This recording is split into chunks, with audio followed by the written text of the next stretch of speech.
So this is the second in the line of those workshops. This one's focused, of course, on social media and digital marketing, and we have a great expert in that field here today to share that with you. She's going to be introduced by Francesca Valdez. Francesca, stand up for a second. Many of you know her. Francesca is our business development specialist. She is charged with implementing that downtown retail strategy. Again, recruiting and also supporting existing retailers. So if you don't know Francesca, get to know her. She's your best friend here in the city. But before I do that, let me introduce Mark Trowbridge, who is the president and CEO of the Greater Miami, I apologize, Coral Gables Chamber of Commerce. I'm in trouble. Coral Gables Chamber of Commerce, who has been a stalwart supporter of our efforts, and we make great partners. And this is one of many partnerships we're involved in. Before I hand the mic over, though, since it's on the screen, one of the other partnerships we're involved in is activating downtown through a series of events, right? All in an effort to attract people to downtown, to promote downtown. We just launched our second annual Downtown Gables event series. You see Mommy Boot Camps every Monday morning, Music on the Mile the second Tuesday of every month, Wellness Wednesdays every Wednesday evening, and Movies on the Mile, technically the first Thursdays of the month. We've had to reschedule this first one a couple times, so it's actually this Thursday is Wizard of Oz. So come out. That's at the Plaza 150 Miracle Mile, courtesy of the McBride family. That's sandwiched in between Barnes & Noble and BurgerFi. So over 69 events at that site between now and April. We also have our Pumpkin Patch that's taking place this Saturday at Pittman Park, and a number of other things in the works. So with that, and no further ado, I'll hand the mic over to Mark. Thank you, Javier. Good morning, everybody. You guys look fantastic. Thank you to those of you that were here very early and were very patient with us. We're well aware that it's a Monday. How many of you woke up this morning and went, it's Monday? Exactly. Francesca and I talked about that. I said, Mondays are hard on people. If they're tough on me, I can imagine folks who've worked all weekend, late last night, running and supporting and making your businesses happen. How many of you had a tough road during Hurricane Irma? How many of you had issues with power at your business? I know, because if I ask house too, I know sometimes that's even more. How many of you also had issues with connectivity? Like your internet, your phones. How many of you had more challenges with that than power? We saw a little bit of that, so Javier and I are gonna work on that. He's gonna become a certified Comcast repairman. So for future connectivity issues. No, we had a recovery workshop with sort of an ad hoc to some of the things that we did, and I know some of you were able to come to that. But if you still have questions about how the SBA and the Small Business Development Council can help you with your business, both for physical damage but also economic damages, we'd be glad to connect you with the right resources. We did that back in September 25th and had a nice group come out and learn from the experts, because we know that those resources can be incredibly helpful to you. So, on behalf of our Chamber of Commerce, thank you very much for being here today. As Javier mentioned, back in June, we did a similar program with visual merchandising and had a wonderful turnout, and the project and program continues.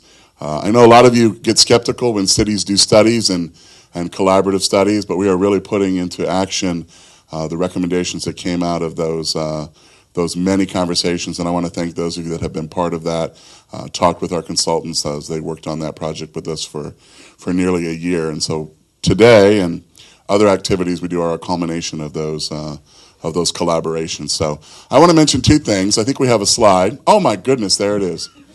So how many of you know about Burgerlicious? This is our 7th year hosting this great burger festival in Coral Gables. It was really an outgrowth of the recession back in 2008 and 9. And we launched this program. It really focuses on our great local restaurants that make great burgers. And a ton of folks come out and spend time with us and eat to their heart's content, have a few beers. But it's going to be on Thursday, November 2nd. So if you want to know more about it, or if you're a restaurateur and you haven't let us know that you'd like to participate, we can certainly help you with that today. But last year we had about 1,800 people come to Ponce Circle Park. That's the big circular park there, right down Ponce de Leon as you're heading toward University. And we get folks from all over the community, great cross-section of individuals, ages, and demographics like that. So I hope that if you haven't made plans to be with us, that you will. Or again, if you're a restaurateur and want to participate, we'd love to have you as well. And so you can check out all of our social media there. Morgan would be glad to tell you. She works on the design and social media for that program. And we're going to figure out how to elevate that even today, right? So the second thing I want to mention is if you're not a member of our chamber, we'd love for you to be a member of our chamber. We're running a great Oktoberfest, October Member Fest promotion right now. And so Yvette is in the back there. Raise your hand. She can talk to you more about it as well. But it's an opportunity to join and get some additional benefits at all the different levels that we have. So feel free to talk to me or any of our team that's here today. Morgan is here. Raise your hand, Morgan. Jessica is here. We can talk with you about being involved more in our local chamber. These are the things that we do. We have ongoing education and impact seminars that help you in your business so that you can do that right here and at a very costly or low-cost investment. So the last thing I get to do is to introduce our guest speaker, right? So I'm going to be a millennial. I have it on my phone. How about that? Oh, sorry. Oh, I apologize. Is Javier going to say a few words, or Brenda? Brenda? My goodness, she wore the silver slippers today. Please welcome from the Art Cinema, Brenda. Hi, everybody. Welcome. I'm Brenda Moe, Administrative Director of the Cinema. The Cinema is a partnership with the City of Coral Gables. We host events of theirs like this proudly, and we're so happy to welcome all of you here. One of the things I want to point out specific to business owners is that if you're looking for any marketing support, turn to the Cinema. Let's talk about how we can work together. We have a film flavors program where we send our members and our attendees to local restaurants. All of this is just marketing exchange, so there's no fees attached. But if you have questions about how you can reach our audience, just reach out to me. My email is brenda@gablecinema.com, and you can always just go on the website. So welcome and enjoy. Thanks to the city. So how many of you have seen Victoria and Abdul? Right? Was it amazing? That is showing here right at the Art Cinema. We got to get more than 2 people to go see that. We want Judi Dench to win like another Oscar, right? So you all know the story, right? It's about Queen Victoria, and really the last 15 years of her life, she befriends a gentleman from India who she brings to England, and he teaches her Urdu and becomes very close to her. And so I don't want to give you any spoiler alerts, but the nude scenes are amazing. Just kidding. So I know I mentioned a little bit about membership. I thought I'd give you a great visual. So I want to recognize Connie Crowther. Connie's a long time member of our chamber and community and also does some great work with our City Beautiful magazine. But we also on Friday cut a ribbon in front of a new business, and that is Rice. So I see the folks here from Rice. How many of you have seen or been to Rice on Giralda Plaza, which is poppin' now that it's completed? I hope you go over and check it out, maybe even for lunch today. I hear you have to eat lunch at like 10:30 because the line gets really long. And then right in the middle of that, we have Phil and Swelly. They're members that just handed me their renewal check. So we say thank you from Gifts and Golf, from GIG. So that's for us kind of the gamut of how we connect people and stay engaged in the community. So now I'm going to introduce our guest speaker after our little visual. All right. So we went all the way to the West Coast. And I don't mean the West Coast of Florida. I mean the West Coast of this great country. And so I want to introduce Shama Mieger. Have her stand. I'm going to read a little bit about her. She's with Scaling Retail. She's the owner and chief retail strategist. Oh, I thought we may be able to have a slide, but we just have a hamburger to represent you. Which is sort of ironic, isn't it? Right? So she's the founder of Scaling Retail. I mentioned that. And one of the things that we really like about her, besides her energy and enthusiasm, which you'll see here in a few minutes, is she's worked with some really amazing brands that you know. Like Macy's. How many of you know Macy's? Barney's in New York. How many of you know Barney's? And I'll give you a little bit of her results-oriented work, which is what she's going to have you focus on, is how you can do that right here at your scale, at your store size, is that she was able to work with Gucci. How many of you are Gucci fans? Anyone have Gucci on today? Ooh, tough crowd. She took their sales from 50 million to 100 million in 2 years' time. Just let that sink in for a moment. And so she wants to share her expertise with you today. We had a great dinner last night and really drilled down on what we are seeing in our community and what folks are doing and what they can do. And she worked with a few of our on-the-ground local merchants, so I want to say thank you to her personally for agreeing to be part of it. And so please welcome Shama. All right, all yours. Thank you. All right, guys, I'm super excited to be here. It was a pleasure to speak with a few of you guys over the past week to talk about your businesses, to talk about some of the challenges. And first and foremost, I should tell all of you guys, I am a brick and mortar evangelist. I love space. I think space is really one of the best assets that you can have in today's age. And why is that? Well, space is really valuable for bridging community, right? Space is really valuable and important in terms of how people can experience product, right? So in this age of the digital footprint, where I'm going to talk a lot about digital and how we can activate on digital, it's really also going to be touching home on how you can use that to drive in-store sales, right? How you can actually start to see a 360-degree world of your customer. Now, one of the things that I think is so valuable and important to think about is that, yes, we are all not only business owners or work for businesses, but we're also consumers, right? And so one of the things that I think is so valuable is to sit back and say, well, how am I consuming content? Right? Sometimes we start to think, oh, how do I get in front of the customer? And we'll go through all of those strategies. But really, how are you guys changing and evolving in this digital landscape? And a lot of the tools and techniques that other retailers are using to target you guys, right, as small business owners, are going to be things you'll be able to then flip back and use to engage your consumer. Right? So we're starting to see a really great shift when business owners start to understand how digital is really affecting themselves. Now, you have to forgive me because I don't have a clicker. So Logan, my assistant, is amazing, and she'll be clicking for me. So apologies if there's a little bit of timing, but perfect. There I am. Good job, Logan. So a little bit about the company that I run and manage. So Scaling Retail is a global retail strategy and creative agency. So what does that mean? Right? So that basically means on the consulting side, we are CEOs for hire for a lot of the businesses that we work with. Primarily, we work with small to medium-sized business owners that are revenuing under $10 million a year, though we did have great contracts with the United Nations this year and a couple other bigger partnerships, right? So we do large enterprise as well as working with a lot of businesses just like yourself. On the agency side, guys, we are on the ground, on the forefront, doing brand identities, communication strategies, and actually doing the marketing advice and tips and tricks that I'll be sharing with you today. So we're not just talking from a place of, hey guys, we think you should do this, but more like, what are the results that we are seeing with our clients that you guys can then start to enact and take away? So before we launch in, I want to preface this with a couple things. Number one, you're going to have a lot of information. Right? So please don't get a little bit information overload, right? The talk is being recorded. You'll have a chance to ask questions.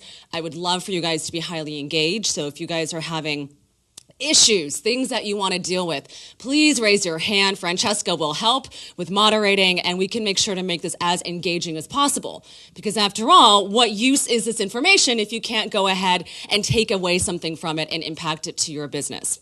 Now, lastly, we have an incredible handout at the end of the presentation that's going to go into a far more technicalities and ways that you can actually, look at this step by step and say, what the hell did Shama say? Oh, that's what she said, and this is how I go ahead and do that. So if you guys stay until the end, which hopefully the coffee and all the sweets will encourage you to. But you'll walk away with an amazing handout that's going to help you to really hand that over to either yourself or your social media marketing manager, right? And say, hey guys, let's do this, right? Let's go through these strategies and let's implement some of them. All right. Thanks, Logan. Okay. So at the forefront and the vanguard of retail and business is the concept of consumer centricity. And when we talk about consumer centricity, what we mean is really the combination of sales, marketing, and merchandising and product. It isn't just simply that I'm going to be talking about how to activate on digital marketing and how that's going to solve everything, right? Digital marketing is one piece of an entire consumer-centric strategy. Now, what does consumer centricity really mean? Well, what it means is that you put the consumer at the forefront of the entire experience. It means that you ask yourself not just what kind of activation strategies am I using to get them in the door, but how do I increase the customer lifetime value? How do I get them to continue to engage? After they buy the product, what do I do to follow up with customer service? Right? How can I create engaging events and experiences to not just have that customer that comes once in a while, but someone who really sees your business as a part of their lifestyle, right? And so consumer centricity is a really, really big idea and something that's going to hopefully impact not only your in-store sales experiences, but also how you guys go about digital. Because one of the biggest issues that I've seen with digital, and I guarantee probably 60 or 70% of you guys are doing this, which is, oh my gosh, I know I need to be there. I know I need to do something. So I'm just going to go ahead and put stuff out there. As opposed to saying to yourself, well, what is the customer looking for, right? What are the kinds of messages that they're actually wanting to get from us? And how do we leverage those channels to drive the right messaging? So as you guys are thinking about buying product, as you guys are thinking about your sales strategies, your marketing and your digital platform becomes an amazing way to tie everything together. So those of you guys with retail stores, as you are making your buys right now for spring, summer 18, as you guys are walking the shows and looking to find new product, ask yourself, how will I market these products as you're buying them? Right? What are going to be the key items that I'm going to be able to push? How do I drive not just inventory behind those styles, but how can I then leverage all of my channels to push that out? So that really is what consumer centricity is about. And there are so many cool and new ways that we are able to do that. Awesome. So consumer trends.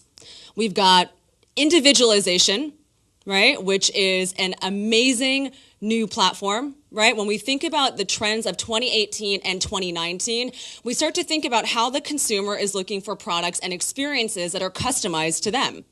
After all, isn't that what we look for, right? When we go online, aren't we looking for stores and platforms that are going to curate product and merchandise for us, right? So how do we go about then activating on this concept of individualization? The next thing is the gig economy. Anyone take Uber these days? Anyone using Airbnb at all? Yeah. The gig economy is shifting the way in which we are engaging with our consumers.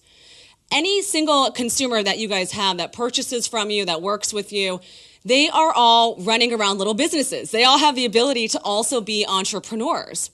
There is less of a divide now between the consumer and the business owner than there ever was in the past. Right? Because they are easily enabled to not only become influencers and to be able to actually engage and activate an audience, but they're also able to start their own companies by opening up the key to their second bedroom or being able to start driving an Uber or a Lyft. So when we start to think about the gig economy, that also shifts the way in which you guys as business owners can, again, engage. And one of the topics that you'll hear me talk about a lot is how you engage with your consumer as opposed to talking at them. Right? It's less of a, hey, buy my thing over here, it's on sale, and a little bit more of, hey, here's how my product or my service fits into a larger context of your business, right? Of what you guys are doing, right? So to break that down a little bit more, it's less like little black dress for $9.99 and a little bit more like, hey, this little black dress was party tested on the streets of Miami in Coral Gables for 72 hours and it's wrinkle-free. Because guess what? I would buy that dress over the dress that was marketed for $9.99, and I'd probably pay 10 times as much for that dress, right? Even though that dress was the same product, even though that dress was probably made the same way, because you guys, it's branding, right? And so sometimes what I think gets lost in the field of marketing is how do I sell this exact product that I have, whether you're thinking about, how it's made or what you bought for it, in the shops or even what you guys are creating yourselves. And it's important to start thinking about, well, what does the consumer see value in what it is that I'm doing? Right? What is the value to the person who I'm engaging with? And so we start to shift our marketing language to accommodate the value as opposed to the price. All right. The other things we've got here are authenticity and transparency. This is something that's huge that's happening with business owners. We have an executive coach here today, and it was amazing because we were talking about how as business leaders, you guys are all walking around thought leaders. One of the channels some of you guys might be activating on for your companies is Twitter. And you'll hear me today talk about how I don't think Twitter is great for selling, but it's great for thought leadership. again, as individuals, as people who are experiencing life here, undergoing all of the, traumatic things that happen with the hurricane, undergoing, all these different projects that are happening on the ground. What is your point of view? What is your perspective? Because your consumers want to know you. So founders like Elon Musk are answering questions direct on Twitter. Other company leaders are starting to become more transparent. And so when we start to think about authenticity and transparency, it's about you guys as business owners speaking your voice, but also you guys talking about what matters to your company. Right? What matters to you? And how do you share that? We also have experiential. And what I think is so amazing about experiential is that all of you guys here with brick and mortar stores and physical spaces have an opportunity to engage people, again, beyond selling product. My favorite question to ask is, if your product was free, what would you be selling? Right? You'd be selling content. You'd be selling lifestyle. You'd be selling experience. So as you start thinking about 2018 programming and what it is that your marketing channels will look like, ask yourself, what are the experiences that are going to add value? And guess what? People will buy from you, right? Because they understand that you're providing them a service. There is a utility to be able to be able to provide that kind of experience. And then lastly, guys, and this is an amazing consumer trend, but we've got here on-demand search and buying. Are any of you guys using voice dictation on your phones? No? I love it. Has anyone talked to Siri ever? Yeah. Okay, so if you guys are talking to Siri, or you're looking into a Alexa or an Echo or a Google Home, you guys are already doing voice search, right? You're already having conversations with other technologies. Now, as we, again, start to implement those on ourselves, right, we must say to ourselves, well, our consumers are probably doing the same thing, right? They are using Siri, right? They are starting to take advantage and start to use things like Alexa and Home and Echo. So when we start to think about how we can implement strategies that help take advantage of that, what we start to look at is more complex SEO, right? Starting to say, okay, well, people used to just type in, all sorts of misspelled words, and Google and Bing and Yahoo would just come up with the results. But now we're seeing longer, more sophisticated long-tail keywords. So as you guys are looking at the programming on your websites and how you guys are starting to write content, it becomes even more important to have the types of content that your consumers are going to be searching for. And what do I mean? Well, little black dress that was party tested all weekend, right? Wrinkle-free dance all night, right? Those are the kinds of things that your consumers are going to be searching for. They don't go onto Siri and say, hey, I need a little black dress. They say, hey, I'm going to this event. I'm trying to do this thing. How can this product or what can I find to help me facilitate that? Does that all sound kind of cool and interesting? Because I think it is. Okay, so how do we deliver these messages, right? So now we know that consumer trends are changing. The way the consumer is shopping is different. A lot of the times people are coming in store. They're going onto their mobile devices to make purchasing decisions in store, right? They're also going on their mobile devices to make purchasing outside of store. When they walk into a retail establishment, it would be amazing if you guys had your own Wi-Fi, because then guess what? You guys can harness data. Right? So when we start to think about these trends and these mobile trends, we start to ask ourselves, how can we activate on mobile and take advantage of the data of our customers? Right? So guess what? If you guys own the Wi-Fi, guess who gets to know what the browsing history is? Do you want to know what that browsing history is? Maybe not, but it is valuable to know in store how people are engaging. Are they looking up products? Right? Where are they going when they are in store? Also starting to understand what kinds of products they are gravitating towards, heat mapping, all those little sorts of things, which certainly with one employee in your store, you'll be able to keep an eye and see where people are looking but not buying. Right? Similarly online, when we take a look at e-commerce, we say to ourselves, well, how are people shopping on there versus what they're seeing? Right? So the more we start to understand, not just talking to our consumers, but seeing what they actually do, right, the better informed decisions we can make in terms of signage and marketing and how we position the products we're bringing in. Social media. Today is all about different channels of social, right? There are so many different channels, and what I think is really important to understand here, guys, is no, you do not need to be on every single social media channel. those of you guys who are sitting in the audience who've got yourselves a YouTube, a Snapchat, a Pinterest, a Twitter, a Google+, a LinkedIn, an Instagram, Facebook, anything else? Did I miss anything else? MySpace? Who's on MySpace? Shame on you. No. But when you start to think about all of those different social media channels, you've got to ask yourself, does my customer exist on all of those channels? My question to ask myself is does this person give a shit? Like what channels are they actually on, right? Where do they care about engaging, right? So as opposed to saying, oh my gosh, I know I need to be on social, I'm going to go ahead and be on everything, you've got to ask yourself, hey, what are the right channels in order to communicate my message, right? So when we talk about delivering that brand communication and that brand strategy, that is really going to be done through your platforms of social, of e-commerce, of your mobile sites. These days, when we work with clients, guys, we are developing mobile first before we expand user experience into e-commerce platforms. If you guys are in the process right now of launching your websites, I would say talk to your developer and designer about how you can launch mobile first, right? How do you actually think about that mobile experience before you start to build out e-commerce? We're also going to be talking about text selling. Anyone here getting text messages from businesses? I think text message selling is one of the best ways these days in terms of getting in front of your customer. And why is that? Well, not everyone's doing it, right? And why isn't everyone doing it? Because not everyone has their eyes open to say, hey, text messaging is really the new vanguard of email. Right? Text messaging is how you get in front of your customer. There's a 98% open rate on a text message. And guess what? The reason why is because people aren't doing it that much. Right? So similar to Instagram stories, when that used to be big, or Instagram Live, and you get all these notifications, you'd be like, oh, someone's activating on this channel or that platform. And you would go and see what it is. And that is before it became really big. So I would say, you guys, write down and make sure you guys are all taking a look at text message selling. And we'll go into some more details on how you can make that really work. But that is going to be one of the great new ways of staying in front of your consumer. Next, we've got mixed reality, playing with new apps, and being in store. So all of these things really sum up to a 360-degree marketing experience. It all sums up into being very consumer-centric. Right? And why these things are so important is that they are all part of your branded communication strategy.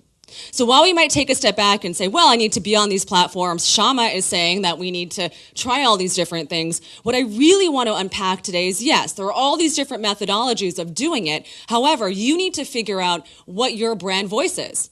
How do you say things? How do you not say things? What kinds of images do you use? What do you not use? How often do you post? Right? And what platforms are you posting on? All of that is part of a bigger message. Because as you might notice, and this is something I think is hysterical, is if you look at your own Instagram feed, you got to ask yourself, would I follow myself? Would I? Is the content really that compelling? Maybe yes, maybe no. Right? But if the answer is no, then you have to say to yourself, well, maybe my communication strategy is not as strong. Maybe I don't know what I'm trying to communicate to my consumer. Social media. Awesome. So why is social media important? Well, data is like oil, right? The more that you understand about your consumer, the better chances we are going to have about being able to activate on that. Anyone here do Facebook ads ever? Anyone here really know how to do Facebook ads? And when we think about digital currency and we think about how we're using marketing, the most amazing things you guys can do with Facebook marketing is to engage with things like lookalike audiences, where you're activating against your own newsletter base and you're targeting to a wider demographic, right? You can start to see how data allows you to get in front of more people who are similar to your existing audience. Now, isn't that so cool? Now everyone here is like, I'm going to start to be on Facebook. Well, luckily you will have heard the rest of my presentation, and so you won't start Facebook haphazardly. But it's so important to understand that data is going to help you unlock a wider reach. Now, those of you guys who are saying, well, is digital marketing really important because I'm so local? It is so important because your consumer is digital as well as in real life. It is important because you have tourism.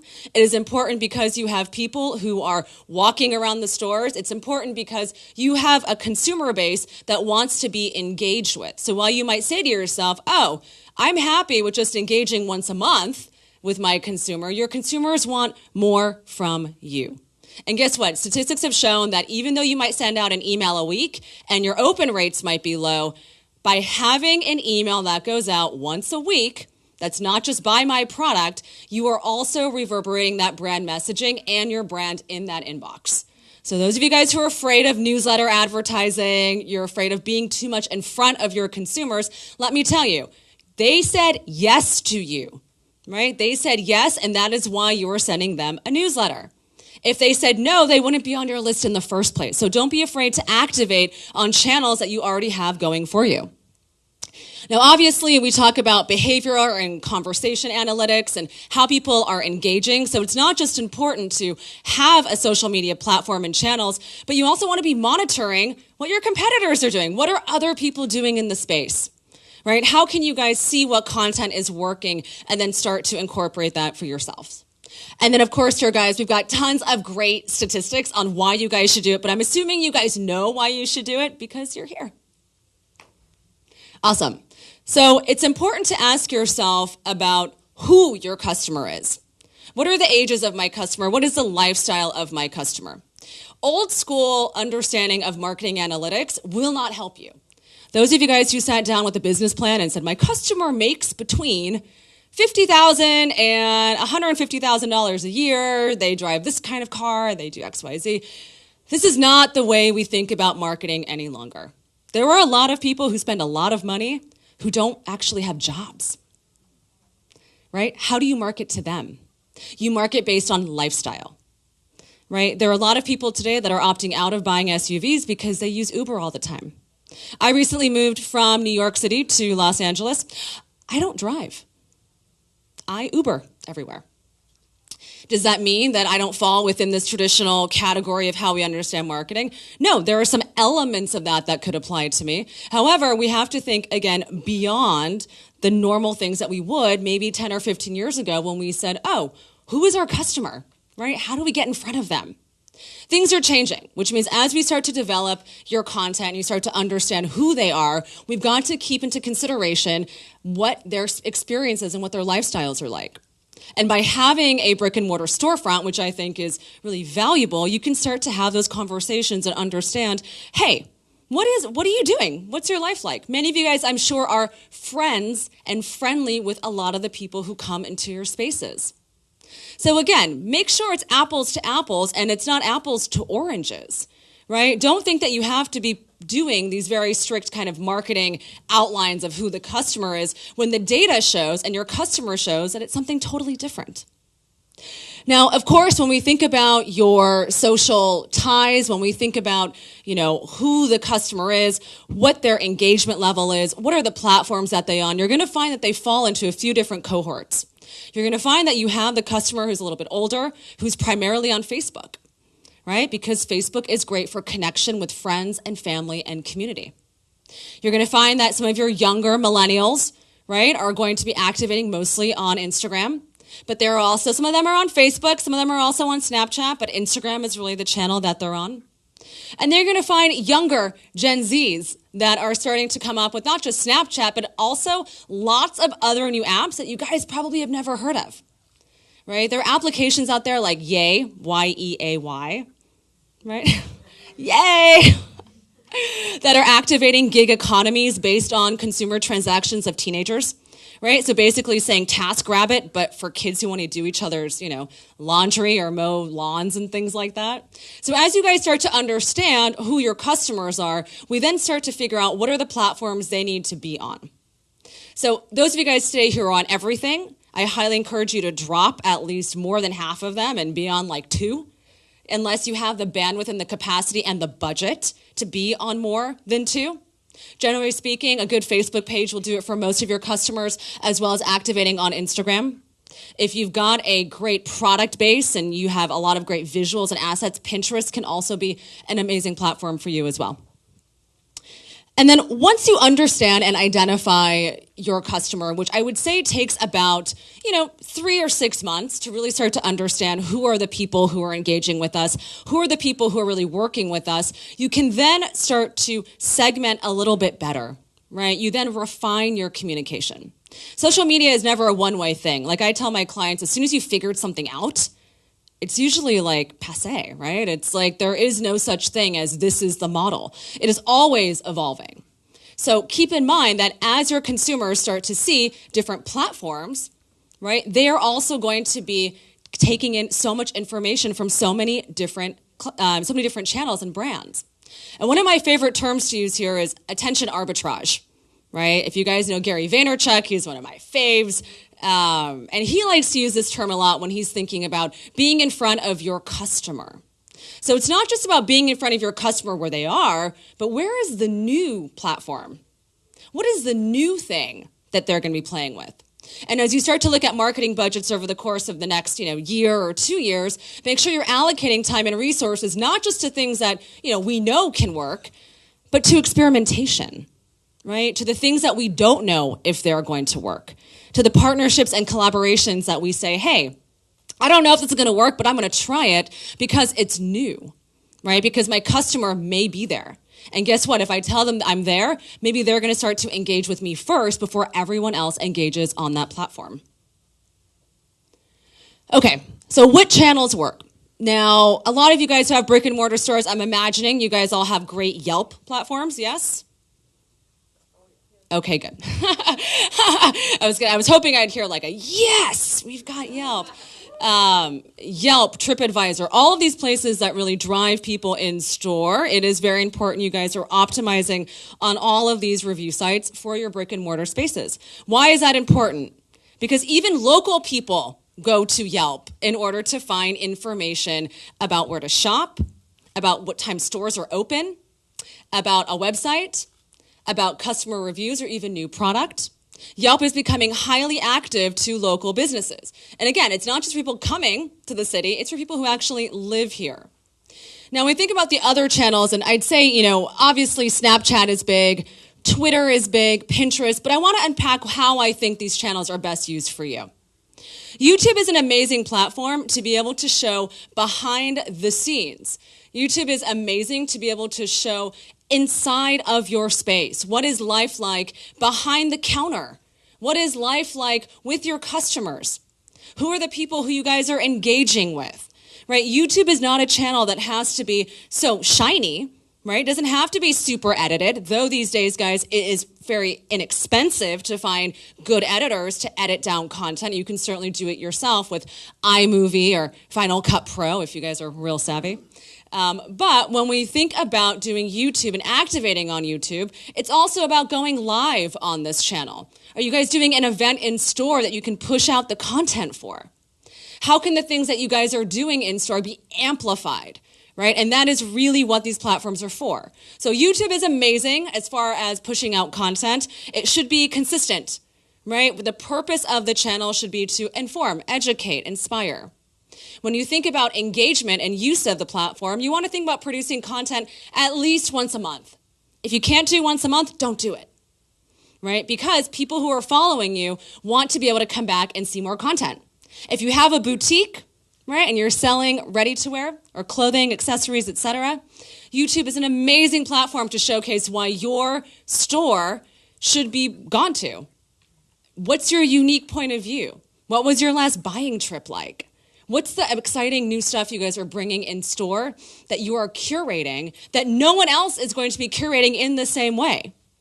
I guarantee if you have two different stores that are carrying the exact same product, you're going to be styling it, merchandising it, and talking to it differently with each of your customers because of the nature of who you are and what your business is, right? You're kind of little stylists running around. So when we think about using YouTube, guys, the frequency should be at least once a month. Next, we go into Facebook. Do you guys all have Facebook pages for your businesses? Amazing. Make sure it's on business.facebook.com and not just a Facebook page. Make sure it's actually a business profile, right? There is a big difference between that when it comes to analytics and what you guys can do in terms of integrating advertising. Now, when it comes to the cadence by which you guys are going to be posting on Facebook, that's going to be a little bit more frequently. And guess what? It's going to be different than what you put on your Instagram. So those of you guys who are going, oh, it's on Instagram, I'm going to push it out to Facebook with that button, stop, right? Your customer is not going to follow you on both platforms if you're using the exact same content, right? So we're going to talk about diversifying that content.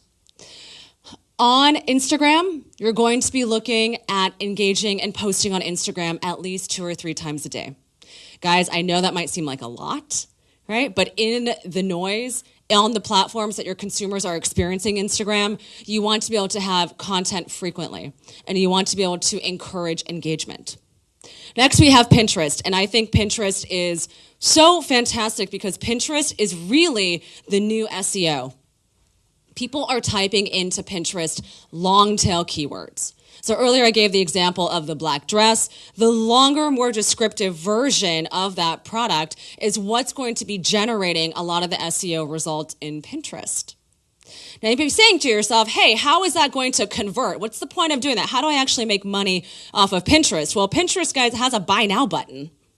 Right? So while you guys might be saying to yourself, okay, well, I have this brick and mortar store. How do I leverage that? It's to be able to drive people to buy products from your online store. And if maybe you're saying to yourself, well, I don't know if I want to go through the whole process and platform of building a website, and I'll go into why I think it's so important as brick and mortar. There are lots of other platforms these days that are aggregating boutiques.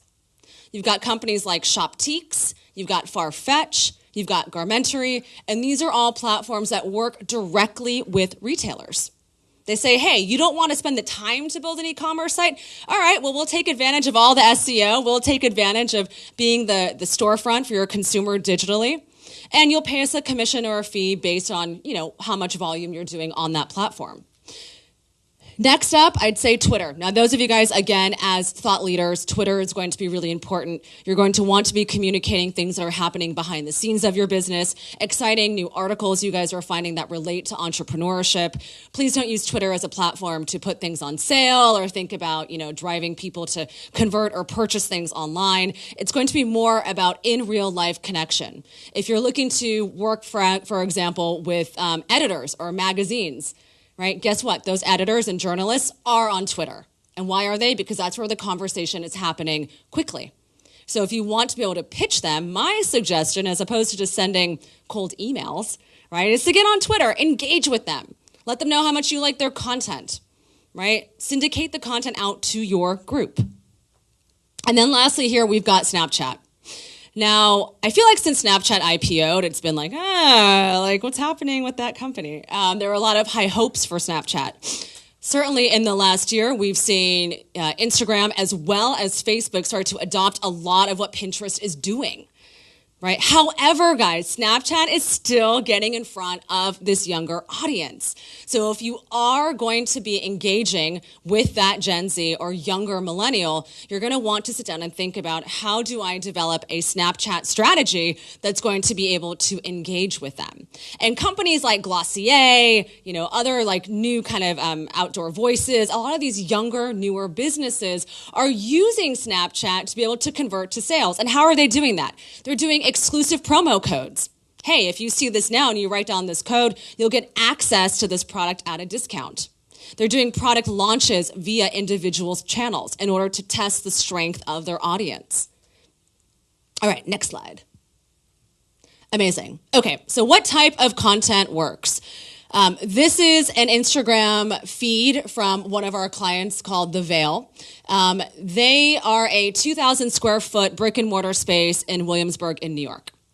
And what's amazing about their platform is they said, hey, we are not just going to be a regular brick and mortar store and sell women's clothing. We are also going to have a coffee shop in there. Right? So the front of the space has a coffee shop. You walk through the middle, you've got your women's ready-to-wear clothing and accessories. You walk to the back, you've got yourself a little outdoor area for seating. So guess what? You've got to get your coffee from here to there. You got to walk through some product, right? You got to see what's out there. You might want to try something on. It gives the sales associates an opportunity to really be able to engage with their consumers.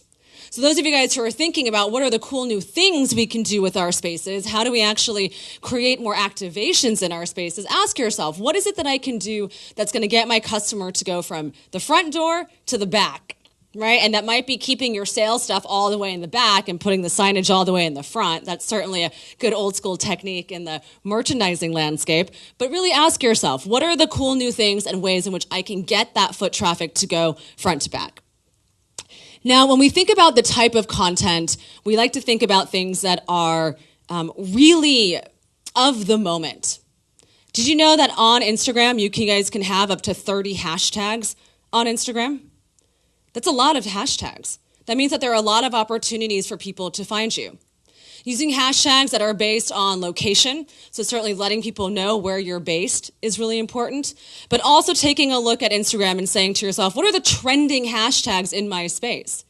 Is it outfit of the day? Is it midweek, hump day? Is it something that has to do with manic Mondays? What are the ways in which you guys can start to get more eyeballs onto your platforms? And a lot of that is going to be through using some strategic hashtags on Instagram. Now, when it comes to what kinds of content to show, I know that tends to be a big stumper for most people. A lot of you guys are probably using other people's content, right? You get some stock images. You're like, oh, where are the free places in which I can get that content? Or you're saying, hey, I'm going to just take this picture right now because I know I need to post something. It doesn't help you in the long run, right? It can be very inexpensive to purchase about I would say like a $100 light kit, right, online, to be able to set up the right kinds of environments to shoot your own content.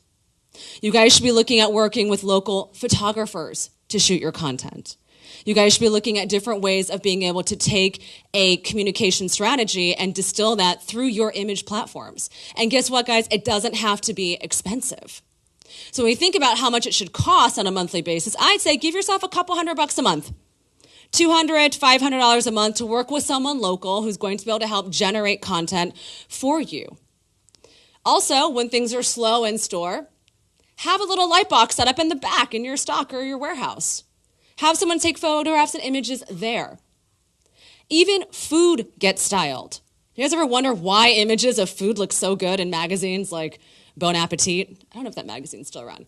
But it's because there is a glaze on the image, right? There's a glaze on the product, right? I think that sometimes they even use like Vaseline to make things look edible and shiny, right? So remember, there are a lot of little tricks that people are doing behind the scenes to make things look amazing up front. And while you might be going online and seeing your competitors and saying, oh, well, their content looks so rich and live and of the moment, guess what? There's probably a social media person who's dedicated to making sure that it looks so curated and of the moment, but still has that visual direction. So easy ways you guys can implement that for yourself is to say, hey, what are the kinds of images that we want to put out? Let's set up a Dropbox folder of all the kinds of things you guys want to be producing. And then a month in advance, start to plan and take those images and sync that up with a content or a campaign calendar. Now, certainly, guys, when we start to think about, live videos, disappearing videos, what I think is so valuable is, again, any type of content that you guys produce should be syndicated on other platforms and channels if it's relevant.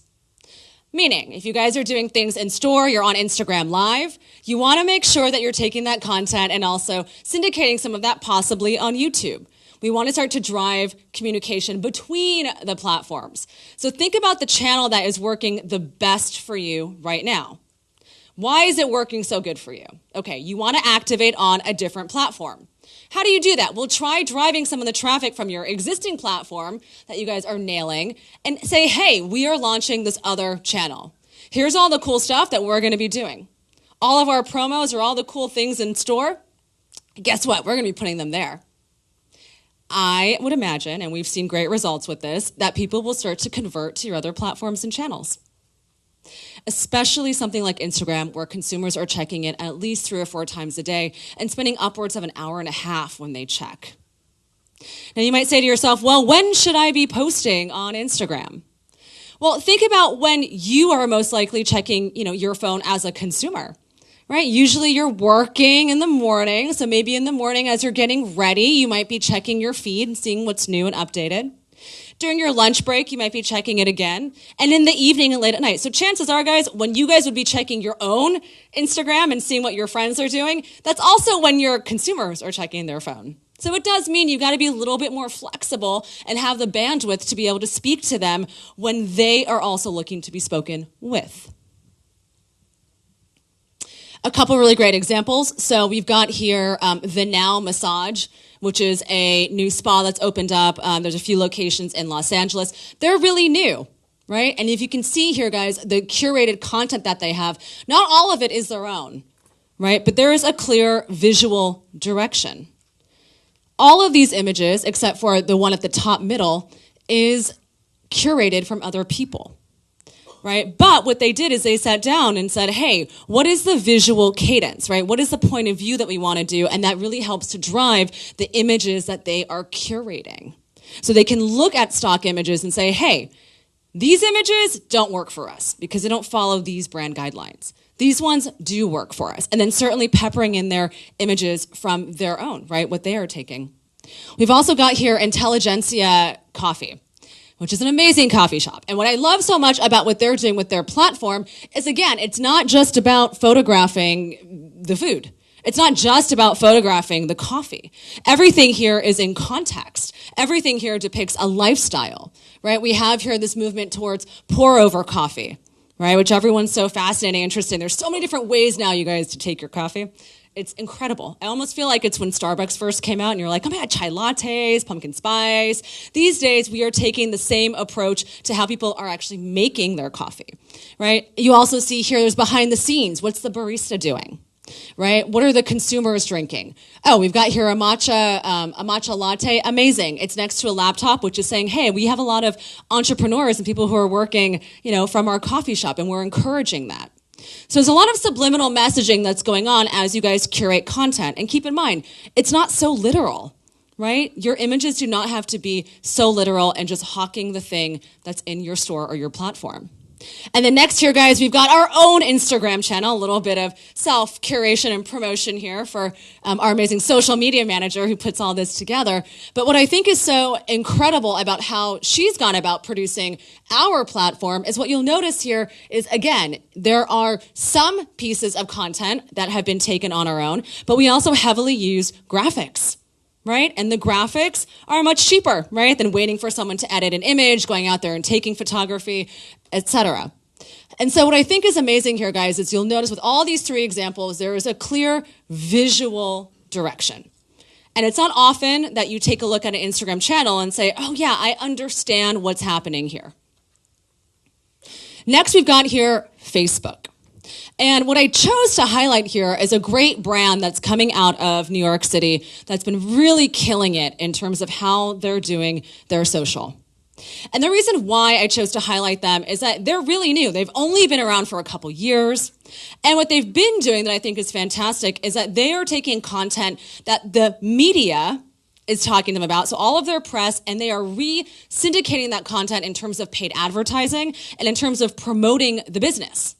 So if any of you guys here have been featured in any publications, if any of you guys here have any relationships with any of the media, I'd say take a look and ask yourself, how can we take that content and push it back out onto these platforms?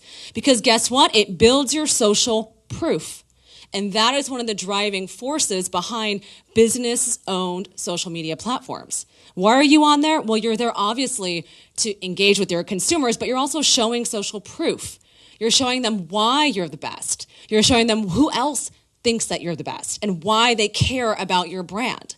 So when we think about this brand, The Arrivals, what I think is amazing is they're primarily online, right? And one of the biggest trends you guys are seeing probably, and I'm certainly seeing it, is really the communication between e-commerce and brick and mortar, right? It's synergistic. We need both, right? There's a reason why Alibaba bought a shopping mall, right? They're the hugest online company coming out of China, right? Big, huge marketplace, making billions of dollars, and they bought a shopping mall. Why on earth did they do that? Well, there's value in space, right? So we're seeing a lot of e-commerce only companies also taking the approach of doing pop-up shops, right? And we'll talk a little bit more about how to activate on that, but it's important to understand that your space is valuable. right? And so when we think about what they've been doing, so we have here an example of the Arrivals New York City concept shop, right? They then have a great Instagram post, which has also been translated into some of their advertising, which basically quotes, right, directly from the press feature that they were written up in, which is amazing. You should all be doing this. And then what you also see here is a focus on thought leadership. So as I mentioned, all of you guys as business owners are all running around as thought leaders. You have a certain perspective on your experience. And it's important to be able to share that because guess what? As your thought leadership increases, people's connection to your brand also increases. And those of you guys who might be serial entrepreneurs probably also know that your first business sometimes isn't your last business, right? So being able to identify and mark yourself as a thought leader will also help you in your future entrepreneurial endeavors, right? So these are all really important things to consider as we are choosing what platforms to engage on. Now, when we also think about the Facebook platforms and pushing out content, et cetera, what you might be finding is when you push out content, it's important, number one, to diversify that content from other channels, but also to ask yourself, hey, Facebook is a place where we go to for news and information. Now, sadly, it turns out that during the last presidential election, more people turned to Facebook for news than they did to their own other media channels, right? It became the primary driver. I don't think Facebook ever thought that they would become a news platform, but they are. Because people are going to that channel to find out what's happening in the world, what people are thinking about. It's very much an op-ed platform that curates news content. You guys can similarly take advantage of that when it comes to understanding how you are approaching your own Facebook pages. Don't just post articles and things that have to do directly with your business. Become little micro thought leaders about what's happening in your community. Start talking about other kinds of engaging activities that they might be doing when they go on vacation. If you're selling primarily women's ready-to-wear clothing, think about the skincare brands that you think that your clients would love. Think about the routines and regimens that they can be doing at home to keep their skin looking good, right? If your clients are interested in health and fitness and wellness, you can also curate and syndicate articles about different trends and things that are happening in that space. Again, not exactly a one-to-one relationship, right? Maybe you decide you want to leak out a few great secrets, some recipes, right? Because you know that your customers and clients, primarily, maybe they're at home and they're homemakers and they're making things and, they love to buy your clothes, but they also have lives outside of just wearing clothes, right? So when we think about, again, circling back to who the customer is and what that market is, like I said, it's not just about those regular marketing tactics. It's not household income is X, they drive a SUV by XYZ. It's really lifestyle oriented. And so Facebook becomes a platform where you can take that customer market and profile and activate that directly, right? So that means syndicating other kinds of content. All right, we've also got here live video, and what I think is great with Facebook is when it comes to producing content, Facebook Live is becoming really fun and interesting. Certainly think about going Facebook Live when it comes to even unboxing things in the store. Oh my God, we're so excited about this new thing. It just came in. Oh my gosh, we're doing this event coming up. You guys have got to come in. It's not just about pushing out content of what's happening, but also building up hype and building up awareness. Right? So think of it as the best platform to be able to just talk to your consumers. And what's great about Facebook is you can keep the content up there indefinitely. Unlike, Instagram Live, once it's up, it's on there for 24 hours and then it's gone. Right? So when you think about leveraging things like Facebook or YouTube, what I love about it is that you can actually keep the content in there after the fact. Right? So really go to those platforms if you're looking to create content that's going to last. Pinterest. Now, before I kind of launch into Pinterest, guys, I just want to get a temperature check. Does anyone have any questions or anything so far? Is it a lot of information? Yeah, okay. So absorb it, take it in, and at the end, again, guys, write down your questions, ask me them on the way, but certainly at the end, we'll take some time to unpack some of your businesses. And if any of you guys are interested in talking specifically about your companies, what I think is so great is that we actually have the capacity to pull up your social media platforms and broadcast that and kind of do a little live hot seat in case anyone would like to have that kind of attention. Are you laughing because you're nervous? No. Okay, so Pinterest. When we talk about Pinterest, what I think is amazing, this is another client of ours called MapTote, right? And what they do is they create those local map products, right? And you want a t-shirt that says Coral Gables and show the map on it. A lot of the times this company has gone to for, doing different kinds of promotional products that really have to do with maps. And it all started with the tote. What I think is so interesting about their platform, what they've done with Pinterest, is that they've really said, okay, this isn't just about the seasonality. A lot of the times we think about, oh, well, let's name our Pinterest boards, fall, winter 2017. Well, that really pegs you into a hole, right? Because that means all of a sudden you've got to be creating whole new boards each season, right, to be able to project a certain kind of lifestyle for your customer. Now, what I certainly suggest doing is starting to think about things that are either more general, as they've done, because guess what, guys? There's no seasonality on their product, right? So they got to think about how to diversify how they talk about it. So they don't have dates on here that are going to limit the expansiveness of what they're doing. But if you do have, let's say, a clothing company and you're looking to activate on Pinterest, as opposed to saying, again, fall, winter 2017, you might say sweaters we're loving now, right? You might have something that's more descriptive about what it is that you're showing and what you're curating. Inspirations for fall. And maybe it's something you continuously update. The other cool things about Pinterest is, like I mentioned earlier, it's becoming the platform for SEO. Right? So people are going to Pinterest to buy things, right? They aren't just going to Pinterest to browse. Certainly they do that as well, but the conversion rate on Pinterest is quite high. Certainly Instagram these days is activating more and more in terms of being able to purchase in-app and through the app, but Pinterest is still rivaling that. So if you do have a very visual-based platform and you are going to be communicating those images, then Pinterest, I think, is an amazing secondary or third platform for you guys to consider. Yes? Who are the people buying on Pinterest? Who are they? Yeah, what type of demographic? Yes, women are shopping on Pinterest. And you're also seeing a younger demographic. So, and when I say younger, I mean women in their 20s. Also women coming into their early 30s, I would say, are really buying on Pinterest. The average retail price point that's coming out of Pinterest is $65. Right? That's higher than Facebook, and that's higher than Instagram. And the reason why is because they're looking at Pinterest as a visual platform to shop. Right? If you see some things you love and it's available to buy now, right? Where it's basically subliminally saying, hey, we're going to use this creative platform. You're going to pin all these things you like, and then, hey, this is in essence a wish list for you, right? And then you go through and buy it. And what's super cool is if your products go on sale, so make sure your pins are buyable. If your product goes on sale, guess what? They get a notification. So even if you decide to do a product promotion of the week or the day or a flash sale, go ahead and mark it down. Boom, it goes right up to the top of their notifications, and all of a sudden people are like, oh my God, that's on sale. Yes. How do people find you on Pinterest? Can you talk about the hashtags, or how can you maintain conversations like you do, like we know how to do on Instagram? Yeah, absolutely. So when it comes to engaging on Pinterest, it's really important that it's two ways. So you follow other people, right? So people know that you're following them. You also repin them, right? So even if there's like current influencers of the moment, right? Or people who you're loving that are local in doing X, Y, Z. Repinning someone's product is a way of saying, hey, I like your style.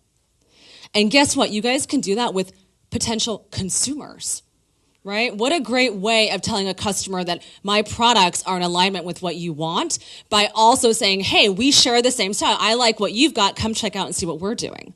Certainly commenting, I think, is also wonderful in terms of talking about style and trends. And there aren't those Pinterest bots yet that you've got with Instagram, so it's not like everyone's out there and you're getting a ton of fake comments quite yet. But I think that that's an amazing platform to be able to say, hey, I like your stuff. Oh my gosh, I have this same product. Or hey, you're pinning things for a vacation. Come check out my amazing sarongs for your next vacation. Right? Yes. Can you drive your followers from your other platforms to Pinterest? Absolutely.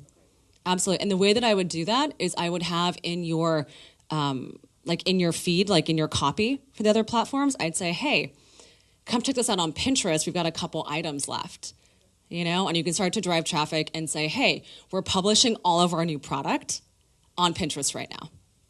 Right, so start to use that to drive it. Also, you can use, let's say you produce some kind of graphic assets for Instagram. You can say, hey, new exclusive styles publishing on Pinterest tomorrow, right? Or publishing on Pinterest today, right? And that way, even though, let's say you might promote those items similarly also on Instagram a week later, right? You're giving each platform an opportunity to be exclusive, if you will, right? To drive that traffic. Any other questions about Pinterest? Are you guys excited about Pinterest now? Yeah?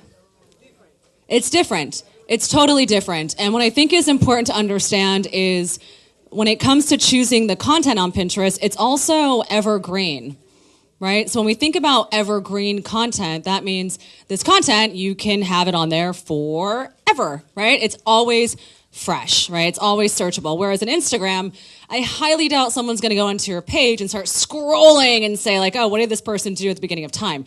Though I do that when I'm evaluating businesses because I want to see the evolution. I'm like, oh, where did they come from? And what's so amazing is what you guys will find is if you look at your competitors or people who you think are really crushing it in the space, what you'll find is that they also came from somewhere. It's not like everyone out the gate just comes out and has amazing content if you're a small business owner, right? Unless you've got a creative director, you've got production, you've really invested time and energy into your marketing channels. But if you haven't yet, then certainly it's okay to start from where you came from because there's an evolution. And at a certain point, you might go back and say, you know what? Now that I get it and now that my platforms look really good, I'm going to delete some of this older stuff because it's no longer relevant, right? It's no longer appropriate anymore, right? You've developed a creative direction and a visual cadence. What's really funny is on our YouTube channel, and this is hysterical, there are videos on there now that are well produced. Here's the content, here's the information. I love YouTube, and we'll talk about why YouTube is great. I use it as a teaching tool. Right? I'm there, I'm talking information about retail, about business.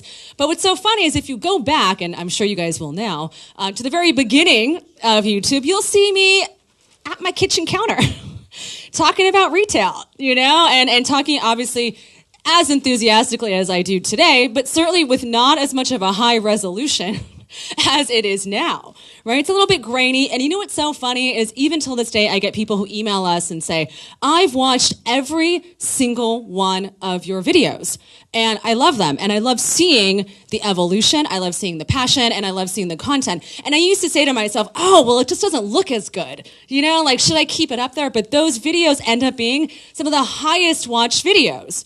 So certainly it's not my finest work, but who's to say that it's not the most raw and the most captivating because it is so, offline, right? It's just so like, here's me with this camera and I'm just talking about retail trends. So when we think about the quality of the content, certainly guys start to activate on the biggest thing, which is strategy, right? And then start to see how that strategy works with the different channels.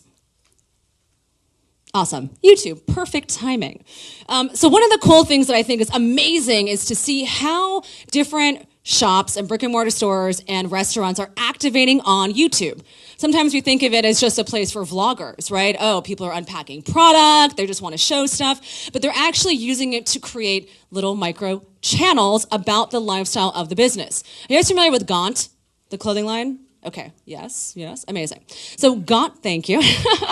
So Gaunt recently launched something called Couple Thinkers. And what's so cool is it actually has nothing to do with wearing or buying their product, right? They actually took a couple and they went around and started having these really interesting and inspirational conversations. And they basically said, hey, we're going to sponsor this channel. We're going to sponsor this content, but the content exists outside of us. Right? Every promo piece is not about selling it. It's about selling the content and selling the lifestyle.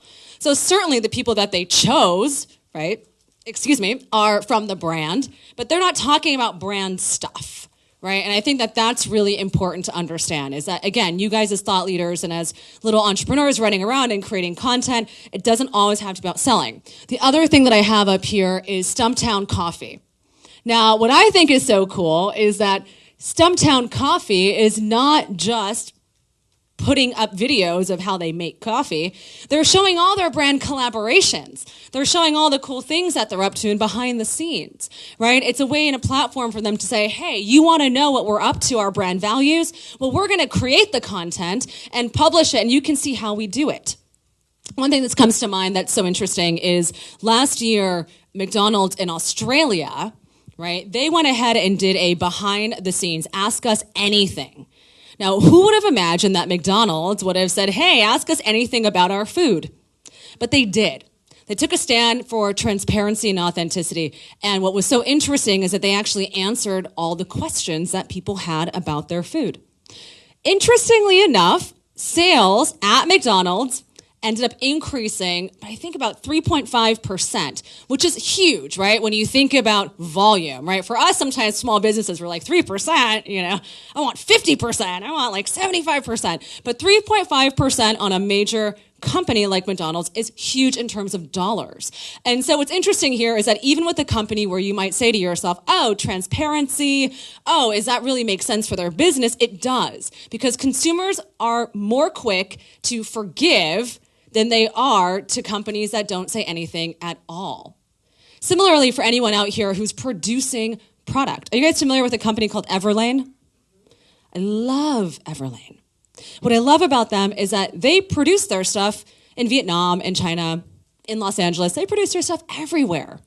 And as opposed to these days espousing the messages of, oh, sustainability, it means that it's all got to be local. But what they're saying is, hey, we vetted our factories. We know who they are. We know who our suppliers are. And because we know them and we're sharing that information with you, you now believe and trust in us more because we're not hiding anything. And so there's something that's really amazing that happens when you kind of lift the veil off of business. There's a reason why Levi's and major companies are creating content that looks more raw and organic. It's because they know something that you guys hopefully know by now, which is as a small business, you are nimble. You are able to react to trends. If you have someone whose job is to be able to monitor and manage your social media, and maybe it's even very part-time, but there's a strategy behind it, you're going to be able to react faster than any of the bigger guys in the market. And you're going to be able to actually get in front of your customer because you're more approachable. So it's not about trying to be like anyone else. It's actually about trying to be more like yourself. Right, which I think is something we all learn as we get older, right? We're like, oh my God, I don't have to try as hard, I can just be myself. And people will love me for who I am, right? At least that's my goal, right? But as businesses, it's similar, right? It's more authenticity around your brand messaging that's actually going to help you capture and cultivate that audience that's going to keep them with you longer. Because remember, guys, going back to the beginning, it's not about just getting the sale. It's about keeping them. It's about the customer lifetime value. It's about the after-sale communication. It's about what keeps them coming to your YouTube channel or your platforms when they don't necessarily need to buy something, but hey, they like it. And when they're thinking about buying something next that you guys carry or are selling, they're going to think about you, right? Because you are in with their lifestyle. Okay, Twitter. Now, like I said before, guys, Twitter is best left for thought leadership. Right? So when you start to ask yourself on a daily basis, well, what are the newsletters that I'm subscribed to? Right? What kind of content is relevant to my business? What are the things that I want people to know about my lifestyle as an entrepreneur? Yes, this does mean that you have to, lift the veil behind possibly your beliefs, your values, what kinds of approaches you take as an entrepreneur, talk about those things more and even curate content that reflects that, but it is going to provide a level of authenticity about your brand messaging, right? About who you are as an entrepreneur and what it is that you stand for. So you see here this amazing, this woman, Mickey Argawal. She's so great. She lives in New York. She's the founder of Thinx. You guys familiar with Thinx? Thinx is awesome. Thinx is revolutionizing women's underwear. And I won't go into the details about how they're doing it, but it is... Clearly you know what I'm talking about. But what I will say is she is using Twitter in an amazing way, right? She's saying, hey, here I am speaking at these different conferences. Right? Here I am, talking about these things that I believe in, things that are important to me. Right? And so even though Thinx is certainly going to be one of her businesses, right? Founder of Thinx, icon, Tushy and Wild. She's a speaker. She also is an author. She's using this channel to really help carve out her niche outside of just the one business that she owns. I'm certainly sure that you guys are all really familiar with this whole movement towards, people becoming life coaches and people diversifying what they do in terms of their lives, right? Not just having one business, but also identifying themselves with different kinds of businesses and exploring more. Well, Twitter would be the platform, right, where you can show and tell more about yourself as an entrepreneur. At the top here, we've got Elon Musk, which I think is great, right? It's amazing to see him, that he is following, that he is, responding to things that are happening in the space. He also is known for directly answering questions that people will ask about the Tesla or about other products that he is creating. And so what I love about this, again, guys, is thought leadership. So when you think about Twitter, be very concise, be really to the point. Twitter recently increased the number of characters that you can put in a tweet, which is great, because before it was really hard to fill, just 140 characters. But now you think you've got 280.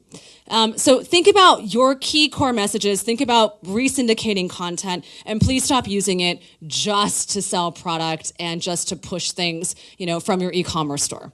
Yes? What do you use as a metric to make sure that this kind of content, this approach to content, is actually translating into sales? So if you're trying to activate on sales, I would not use Twitter, right? But you mean in general? Okay. So when you think about your conversion, you want to take a look at things like Google Analytics, right? So all of you guys should have Google Analytics that are associated with your e-commerce platforms. Now, if you currently do not have an e-commerce platform, it's going to be more difficult to track the performance on the back end. Certainly, there are insights, and actually in the handout, I go through different ways of looking at analytics, so more in detail. However, if you go onto Instagram, there's analytics. You go into the settings, into the gears, there's an insight section. You can actually start to see who's reacting to your content, best times to post, what genders are more specific, etc. If you are attaching any type of URLs, I certainly suggest using Bitly, right? So bit.ly. Bitly not only allows you to shorthand any very long URLs that you might have, but it also allows you to track them, right? So if you're wondering, hey, is someone actually clicking on this link in my bio, right? You can actually track your Bitly links. Right, so that's a great way to track as well. If you just have social and you're in store and there's no e-commerce platform that you guys are working with, then you're going to be looking to actually see how many people make a sale, right? So come in, request the product, DM you, ask if they can buy the product over Instagram, get on the phone, talk to you about the product. So you're really looking to see that kind of conversion. It is going to be more difficult to track that because if this is your first time approaching social media, it takes time to build an audience. So it's really important that you guys are also generous with yourselves in terms of expectations. I'm certainly not saying that out the gate you guys are going to be able to activate and really get all these followers and be able to convert a lot. It's going to take some time. It's going to take crafting the communication. But what you'll find, and this is something that I think is relevant to mention at this point, is that the consumers really need about 6 different branded touch points for your business in order to be able to become a brand loyalist and also to be able to purchase. So when I say 6 different touch points, I mean it could be in store, it could be your website, it could be your newsletter, it could be whatever other social media platforms you decide to activate on. But you need to have in your suite at least 6 different touch points that include the sales channels of how you're communicating. Then you can start to leverage and understand how they're being activated on. So sales, for example, it might take a little bit longer to see how the sales come back in store unless you're driving promotional activities on the platform. So for example, come in-store only promotion, right? Or where you have a flash sale in store on this item, or this item just came in, come in store, we've only got 5 pieces. Customer doesn't know you only have 5 pieces. You know how much inventory you have, right? You control that communication. The customer only knows what you tell them, right? So you can start by activating little kinds of promotional activities to see how it can come back to driving in store. Otherwise, there are lots of analytics that are embedded into each platform that you can dig a little bit deeper to understand how people are clicking, who the demographics are, which will then help you further refine when you decide to do paid advertising. Paid advertising is really a whole nother ballgame that you can't even start to build and activate on until you've really built up a certain platform. And the reason why is that you don't want to be advertising on platforms that you're not producing native content on. Because on Instagram, for example, when people see an Instagram advertisement, right, they're going to check out your Instagram page. So if they see the advertisement, they go to the page, there's nothing that backs it up. Well, then where is the social proof, right? Do you guys have skin in the game? What is the communication really about? Any other questions about analytics right now? No? Okay. So how to plan. So when we think about content management and campaign management, I think this really comes down to how on earth do we execute on these different channels. And so what I'm encouraging you guys to do is to really sit down and ask yourself, okay, so these are all the key dates that I have in a year. Now, certainly the city and the chamber have all of these amazing activities that are going on, and you guys should be incorporating them into your social feeds and communications. But you guys can also be creating your own events. You guys can be creating your own holidays. You guys can also be activating on a number of the holidays that are happening on social, right? So are you guys all doing stuff for Breast Cancer Awareness Month? Okay, way more than 3 people should be doing something for this month, because guess what? People are looking for it on social media. Even if you're not donating 15% of your proceeds, you should still come out for the things that you believe in, right? Spreading a message doesn't mean that you have to engage with it in particular ways, but you have to address it, unless it is something that is distinctively not part of your communication strategy, right? Or if it is part of your communication strategy, then make sure that you incorporate that. So as we start to think about all of the key campaigns that you guys can be activating around, what you should end up with is a great list with dates next to them. And that's going to really help drive the initial campaign creation process. What are the key things we want to talk about? What are the key activities that are happening? And then you ask yourself, how can I create the content around those things? Certainly looking at things like key hashtags and all the other key trending items that are going to help amplify that. But start to ask yourself, what are those key communications? I always like to tell my clients, for holiday sales planning, we should be having that conversation in March. And why is that? Because your holiday activations have got to be amazing, right? You want to start thinking about your visual assets. You want to start thinking about what kinds of partnerships you guys want to go into. Now, given that we're basically have holiday right around the corner, some amazing things that I think you guys can still activate on would be content creation.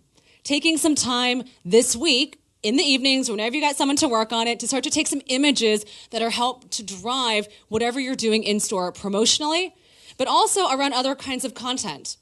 Gift giving ideas, right? Other ways of being able to add value to your customer, right? The 10 things that you think are going to be really great for holiday. And guess what? Not all 10 things have got to be from your store, right? Think about, again, producing content that's going to add value.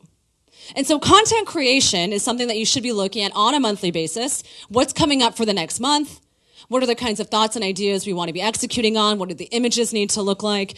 And certainly when we think about the ways of executing that, right, you want to think about things like who are your local photographers that you guys can be working with.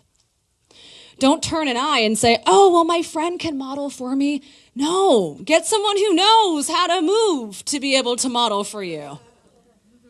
All right, I'm telling you, there are so many people who are like, oh yeah, my friend can take this photograph. And the photograph is like, that is just not sexy. You know, like no one's going to buy that. You've got to ask yourself, what are the ways in which I want to tell the message?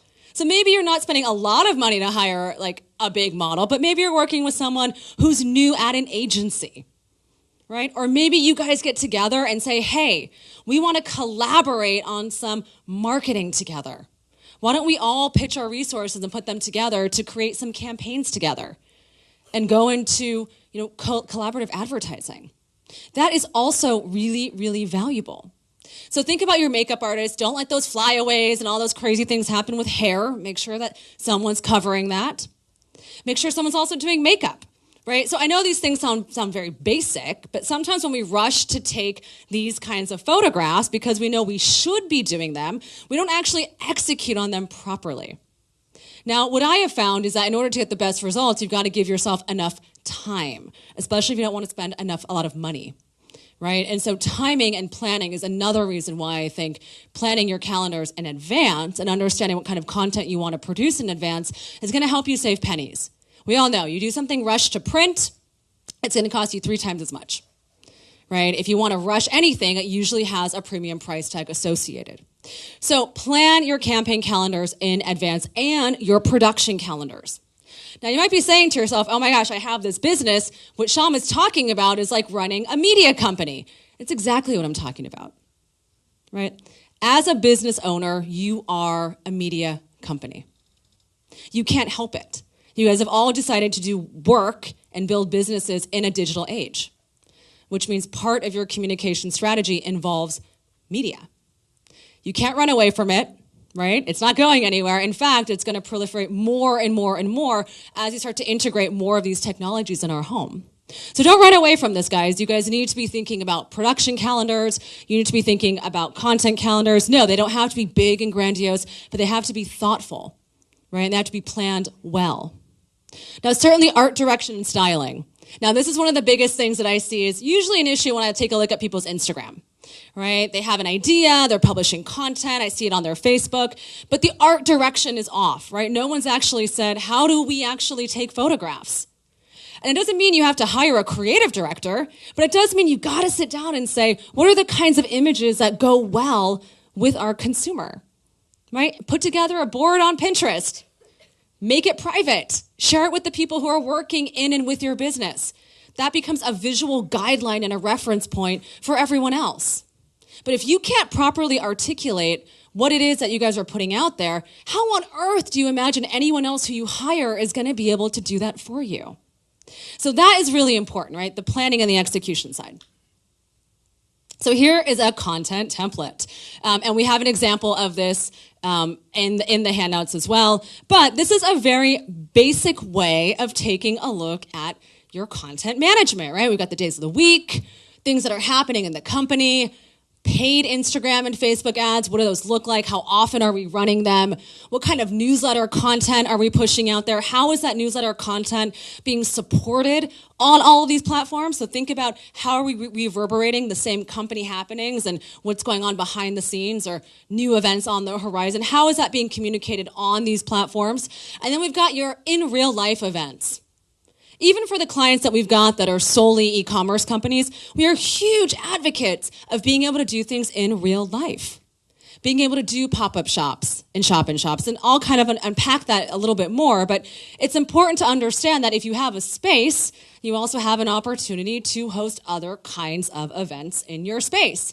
And guess what? If it's collaborative, maybe you don't have to shell out a lot of money in order to do it, right? Maybe you guys can get some other brands or partnerships to be able to take advantage of the fact that you've got a space and use it, right? So think about the multi-use elements of being able to have an in-real-life event and what kinds of branded collaborations that could mean for you. And then certainly we've got organic platforms. I always have Instagram and Facebook up there because I really feel like those are real must-haves. Certainly Instagram for me, I think trumps more than Facebook. However, Facebook is important because of the historical nature of it, because people just go there, right? Because people are going to be looking up to see what else is happening behind the scenes and what other kinds of content you are curating. So Facebook is still important. And it's also great because it'll allow you to have the times that you're open. It'll allow you to link out to customer reviews. You can also plug in your e-commerce shop onto Facebook. So Facebook is still very much so a branded hub. Okay, engagement. Now, so far today, we've really focused on pushing things out, right? How do we think about the direction and the strategy? How do we then pick our channels? What channels might work for your customer, what won't work? And then we've also talked about the different kinds of content you can be pushing out. However, this is not a one-way conversation, and this started to come up as we talked about Pinterest. Being on social media is not an opportunity to use it just like a banner ad. Social media is social. So what does that mean? That means that involves engagement. That means being able to target other people. That means talking to them. That means saying like, hey, you're in town. You should come by our shop. Hey, we're doing this event. Have you guys ever been to Vegas? Okay.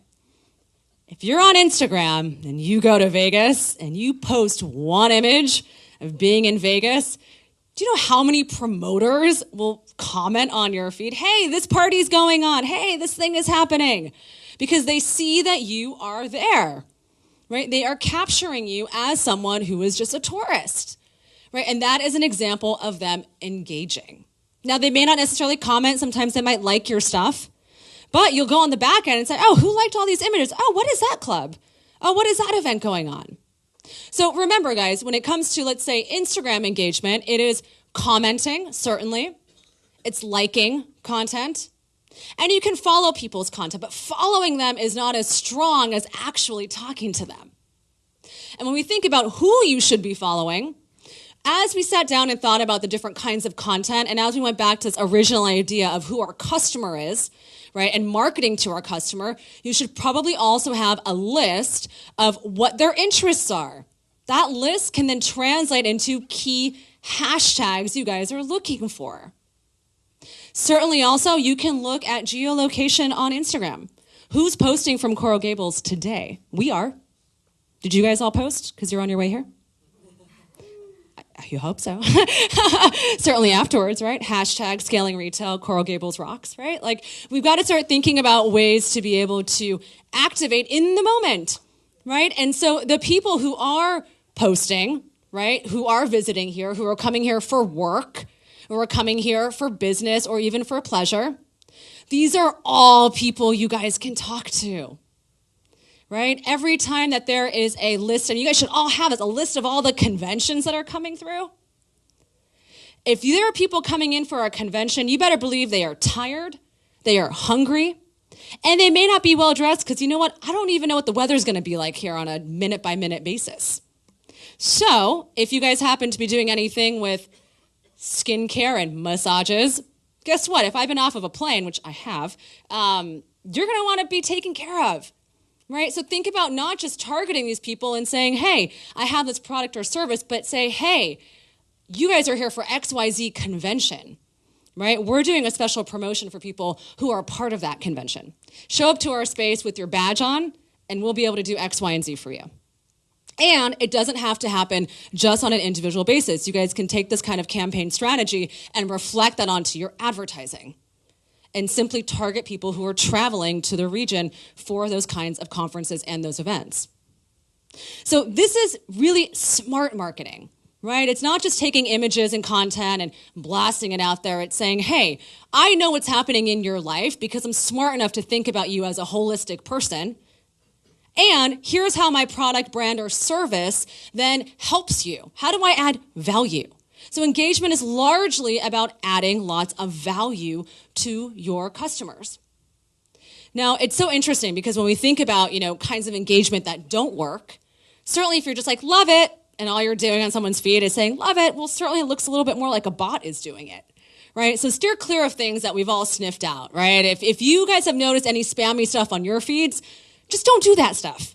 Right? It's kind of like, don't be the inflictor of the pain that you do not wish to receive.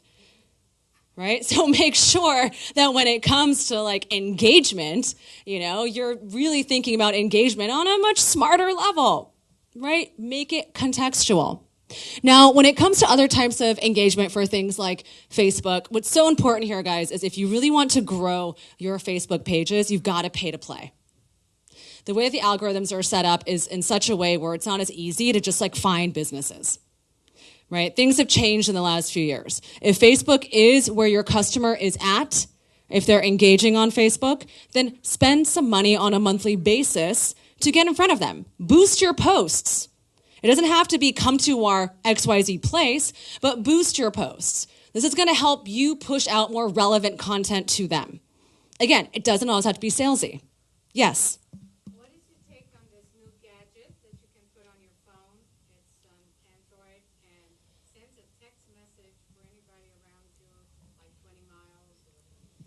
That's incredible. Do that. Do it. And you know what? The people who are just starting to adapt to that, if you're one of the first people to do it, guess what? They're going to see you first, right? And as part of your experimentation budget, do it for 6 months or a year. If it sucks, don't do it anymore. Right? It's not like everything you do is going to be a home run. But if you don't try to do multiple things, then you're actually not going to give yourself a chance, right? So you've got to test. I think that's super cool. Yeah, I think that's super cool. I think texting is great, right? There's a company out there called Great. Are you guys familiar with them? They're a sneaker company. Awesome product. They're really what we call like a mono brand, right? They don't have a ton of stuff. They're really known just for their sneakers. And what they've done is they activated, hey, 10% off if you give us your phone number on your next purchase. And you know what? I get texts from them every few days.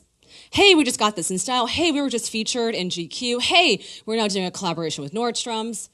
Again, not just about the product all the time, but also like, hey, I got one message from them that was like, hey, how's it going? I'm fine, you know.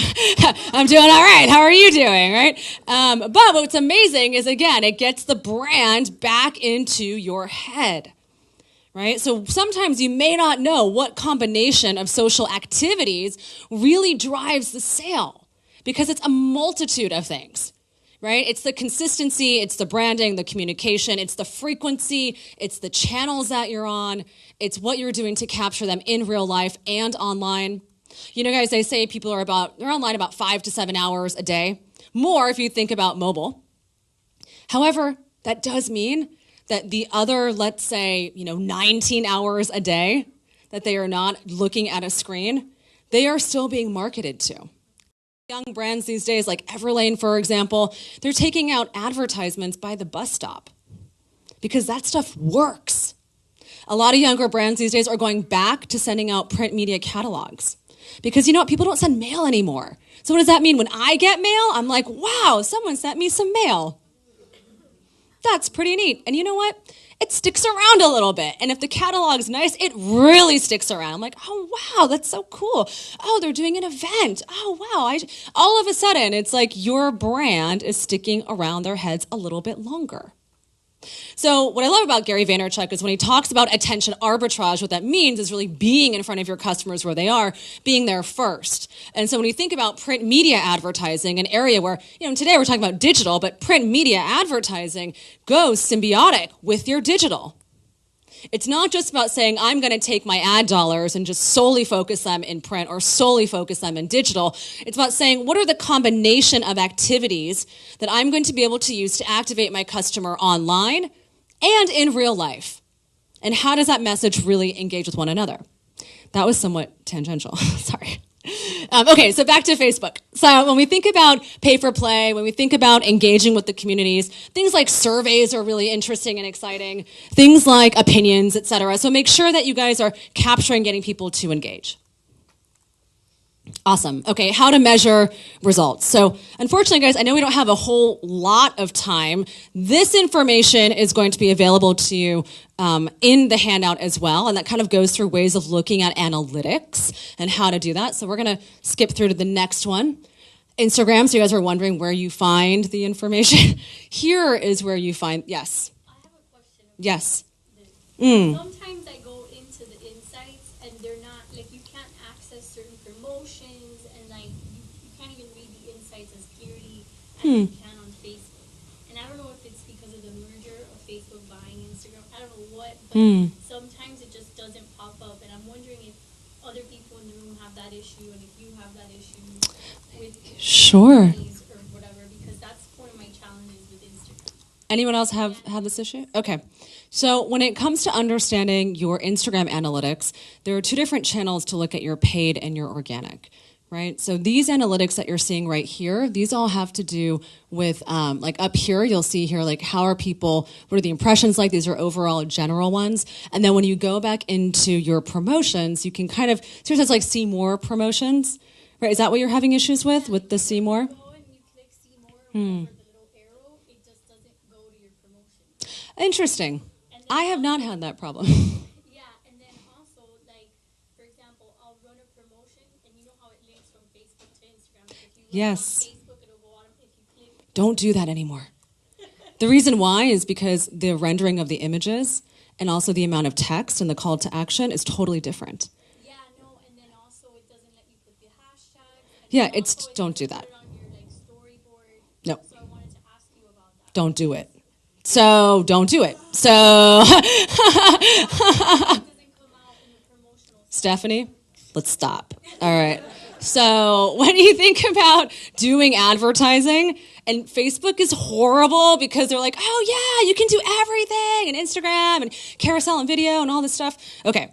Right-hand newsfeed ads don't work. Okay. Mobile is trending right now in advertising. You've got to be thinking about doing these activities separately. Instagram should be treated very separately as an advertising channel than Facebook, right? And the reason why is not just because of analytics, but really because of understanding the messaging and how it is you can promote that. I would suggest if you guys want to be running different campaigns, right, around the same ideas, that you stop and you actually create two separate ads, right? One that's going to be gearing just towards Facebook and one that's going to be gearing just towards Instagram, because you are going to see issues on the back end of your Instagram analytics if you are merging the two. The other thing you'll find is that on Instagram, when it comes to analytics and promotions, like boosted posts and stuff, they live within the Instagram space, right? So when you think about where to find that information, because a boosted post is different than creating a native ad, right? Because a boosted post says, this was already working, let's boost it. It's very different than saying, hey, we're going to create this ad from scratch and then publish it out. So those are two different things. Similarly with Facebook, right? Boosted posts kind of react a little bit differently in terms of analytics and how you would push it out than creating an ad. One platform that I really love is, what am I using? Oh, Ad Espresso. Oh, so great. Have you guys familiar with them? Write it down. Well, no, it's in the handout. Don't write it down. But when it comes to Ad Espresso, what I love about them is they make analytics really easy. They allow you to A/B split test things, right? So you're like, oh, what combination of text and copy and images are working? Oh, how am I segmenting between these different audiences, right? So they make it super easy for you to optimize on your advertising. And that, I think, would be a great way of being able to see, okay, what is really working here, right? And how can I optimize that? Yes? How do you the Facebook and business page with the LinkedIn business page for events for company? So I didn't talk about LinkedIn. Okay. LinkedIn,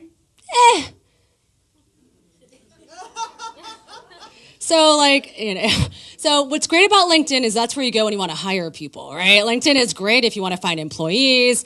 Most people are on LinkedIn because they're looking for a job. Most people are not on LinkedIn because they are trying to find out all the cool stuff happening on your company, right? So when you think about leveraging and using LinkedIn, think of it more, again, as an individual for thought leadership, and think of it as having a company profile in case you guys are hiring people, right? Or maybe you have like some PR announcements or things where it's like, this is the company bulletin board, right? Like all the major things that are happening. You might be able to post events and things like that, but don't leverage it as much as you would any of these other channels. Next slide. Okay, let's go. Pinterest. Oh, this is a good one. Okay, I'll take some more questions and then we'll go into this. Anything else about? Yes. I just wanted to say that Pinterest, LinkedIn added a feature called Alignable. That now what they're doing is they're featuring the businesses that are in LinkedIn. Yes. Yeah, and so LinkedIn is doing a lot of advertising. They want people to use it as an advertising platform. It's really good for advertising if you're producing a conference, if you've published a white paper, if you are hiring people, if you're looking for thought leadership or to present your company as a niche market. Think of it almost as Twitter, but for your company. But it also, Yeah. it also allows you to bring in companies, customers that you want to feature, like that you want to work with. So for instance, Like targeting them. yes. Mm-hmm. So with Yeah. my business, I want to work with designers, I want to work with architects.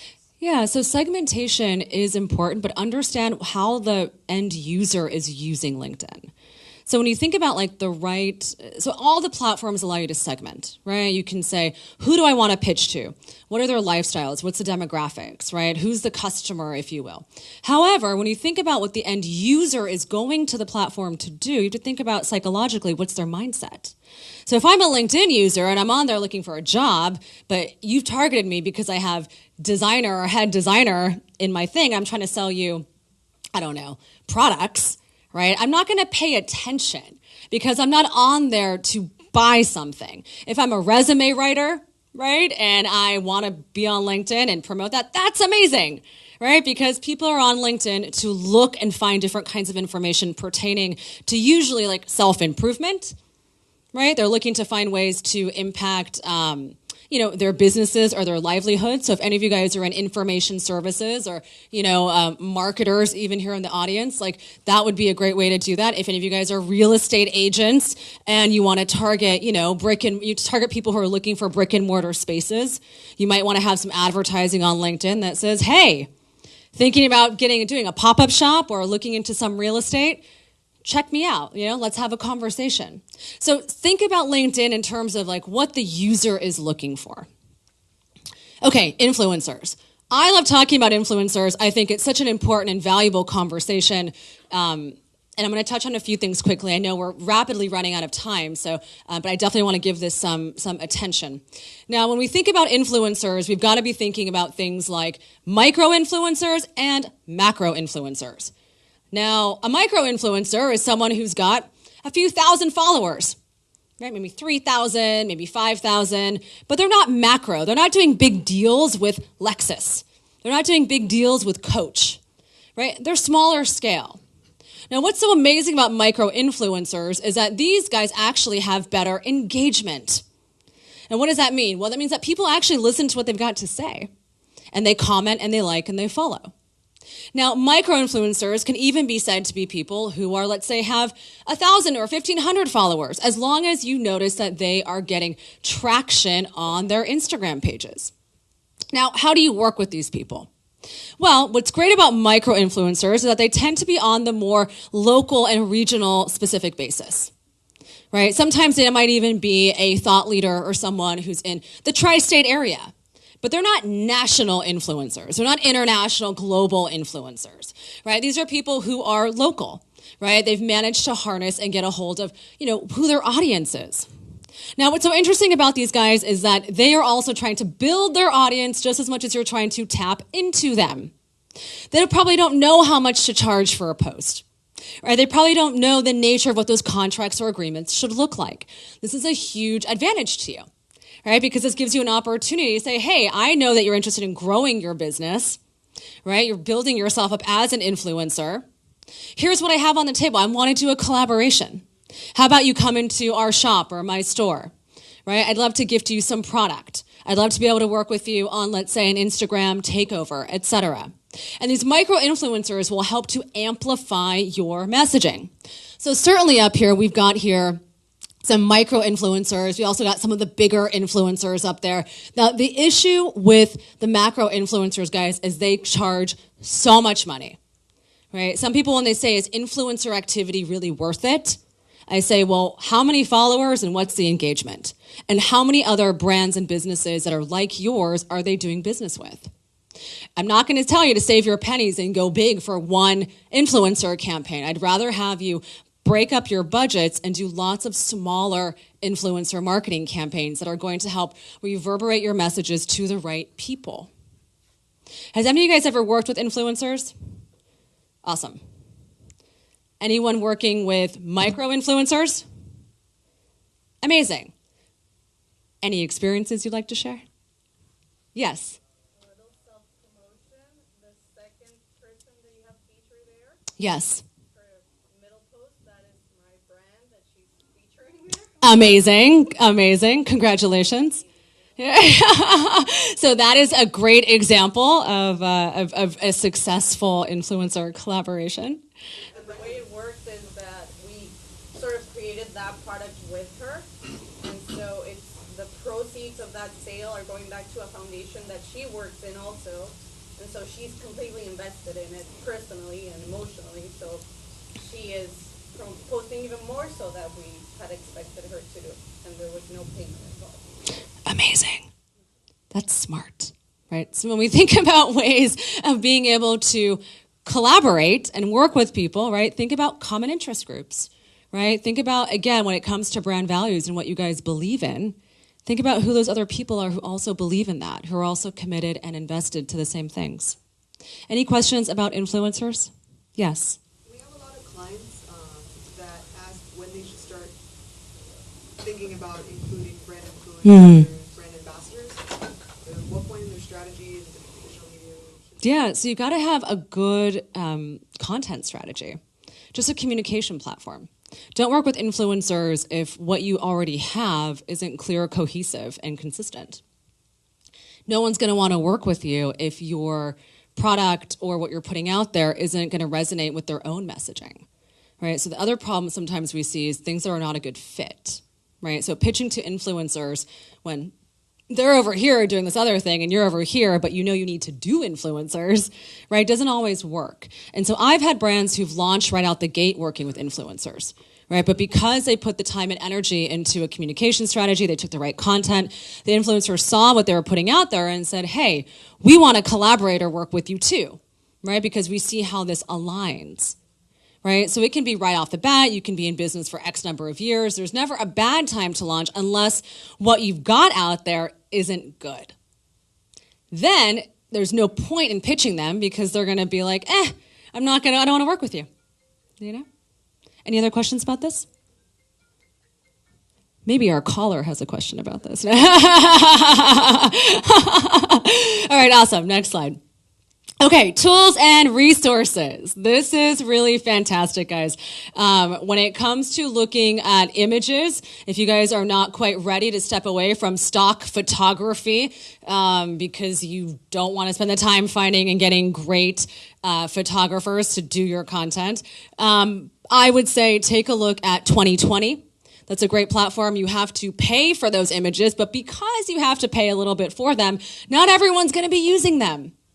I guarantee with a lot of you guys, when we take a look at your websites and your content, it's like, oh yeah, I know where you got that photo from, right? Because I've seen it on X number of other websites out there, right? So your digital platform has to have clear and strong visual assets. Calendars for scheduling, right? We talk a lot about how do you manage all of this content? How do you manage your newsletters? How do you manage what's coming out on the channels? I love Loomly and CoSchedule. They are great platforms to be able to syndicate all that content. If you guys are walking out, if you're going, okay, I'm going to hire a part-time social media person to help me, but you also want to keep an eye on what they're doing, right? Then I would say definitely having one of these types of platforms is going to give you access to what's happening on their feeds and what they're pushing out there and give you an opportunity to approve it, right? So definitely think about upgrading your infrastructure when it comes to content planning. Now, for communications, I think it's really fantastic for you guys internally. Part of making everything work is being able to communicate with all the key stakeholders in your business. Whether that is 3 interns, you're a receptionist, an assistant, you want to make sure that everyone's on the same page. Less emails are more productive. Internally, we love using Slack and Asana. Both of those happen to also be free. Now, what's amazing about these platforms is they allow you to internally organize your communication, talk about what's happening in the business. You don't have to sift through tons of emails, and it really just helps to free up your time. As a business owner, time is important, especially when now, after talking about this for the last couple hours, you guys know you need to be activating on this, right? So more of your time needs to be spent on this. So that means less time needs to be spent on, sifting through emails. Right? So let's buy back some of your time, put you guys on some great organizational platforms, and allow you guys to then start to focus on things like social and digital communication. Project management, Asana, Trello, content creation. So obviously, Canva is a great place to design your own graphics. If you guys don't have graphic designers that you work with, Polyvore is great to put together images and get an idea of what something visually might end up looking like. But there are so many great tools and resources that are out there to help you. Adespresso is not on here, but that is the platform that I spoke about in terms of being able to see what your advertisements are performing on Facebook and Instagram. Okay, so I definitely don't have time to go into this. But the digital footprint, guys, when we talk about the digital footprint, we've got e-commerce, which is your brand hub. If you guys don't have e-commerce platforms, please do something about this. You should have something, even if it's just a branded website, but think about your website platform as a hub, right? This is the place where everyone comes to find out about you. All your social media platforms should be brought in there. Everything that you guys are activating on, events, promotions, everything should be inside the house. The house is your website. Next, we've got mobile sites, right? So make sure that you guys are optimizing all of your mobile platforms. So that means your mobile website. If you do not have a website now, please build it out mobile first, and then think about building out the rest of the back end to incorporate, a bigger platform or an e-commerce platform. Really understand that the companies these days, and I know we've been hearing about the retail apocalypse and all this stuff that's happening. It's just not true. There are tons of businesses that are thriving right now. And when you think about the businesses that are not thriving, you've got to ask yourself, well, what were they doing in terms of innovation? What were they doing in terms of technology? How are they activating on mobile? Right? Were they really keeping up with the times of what it takes to really have a successful business today? Their strategies may have worked 25, 30 years ago. Right, but even today, when we think about what we wear on a daily basis versus what our parents used to wear, style has changed, right? We are different. People dress younger. Lifestyle is different. Your marketing strategies and the technologies you use have got to evolve also, right? Again, looking at yourself as a consumer to understand also how to be a better marketer. Text communication. So ask if you guys are interested in messing with some text communication. Platforms like Twilio as well as Nexmo are going to be really advantageous for you. These are things that you would work with a developer. If you're wondering, how do I find a great developer? Well, if you're on a budget, I would say definitely look at platforms like Upwork, right? As far as like getting some international people to help do some little ad hoc work for you. And definitely look locally. Right? If the marketers in your community are not offering services like this, then ask them about it, right? Because the people in your community understand your customers as well, right? They know your verbiage, they know your lingo, and you want to make sure that you are working with people and also be able to direct them as far as like where things need to go. So think about asking, whoever is working on your website, whoever you've got going on for technology, think about integrating text messaging. If you guys cannot integrate it on a larger scale like this, then even take it on a small scale. The next time someone comes into your shop, ask them for their phone number. Guess what? Stylists used to do this many years ago. It's called clienteling. You guys remember that? You remember you went to a store and you develop a relationship with someone in the store. They'd call you. Now they text you. It's the same premise, right? We're kind of going back to some of the things that used to really work. In-store. So we've got pop-up shops, shop-in-shops, co-retailing, and events. And when we think about the experiential and we think about what people are doing, co-retailing is simply saying, hey, we've got a brick and mortar space and we're going to be able to share that space. We're going to rent out some of our space to brands. We're going to rent out some of our space to other companies, right? That's kind of co-retailing. Shop in shops is saying, hey, we're going to have a shop within our shop for the month. And guess what? We're going to use that to drive traffic. So think about different ways of making use of your space. Okay, that's